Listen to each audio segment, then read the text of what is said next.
Yine akşam çöktü odam zifiri karanlık.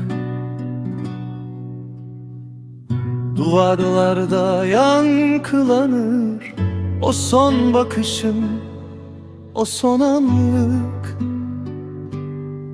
Masada soğumuş bir çay, kalbimde sönmeyen köz.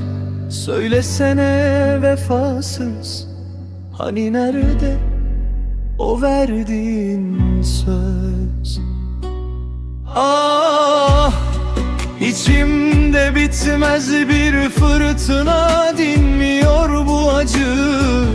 Gönlümün tek dermanıydın, olgun şimdi yabancı. Vur bağlamanın teline, her nota bir hıçkırık. Bu aşkın sonu hüsran, ruhum paramparça kırık.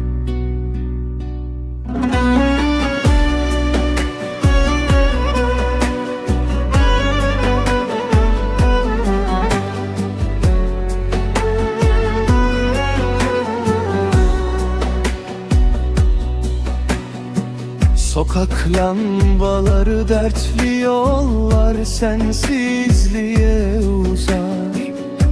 Dudaklarımda adın, içimde bitmek bilmez bir mezar. Keman ağlar halime, telleri sanki feryat figan. Beni bu dertle bıraktın ey zalim, hiç mi yok mizan? Ah, içimde bitmez bir fırtına, dinmiyor bu acı. Gönlümün tek dermanıydın, olman şimdi yabancı. Vur bağlamanın teline, her nota bir hıçkırık. Bu aşkın sonu hüsran, vurum paramparça kırık. Gittin ya, canımdan can koptu sanki.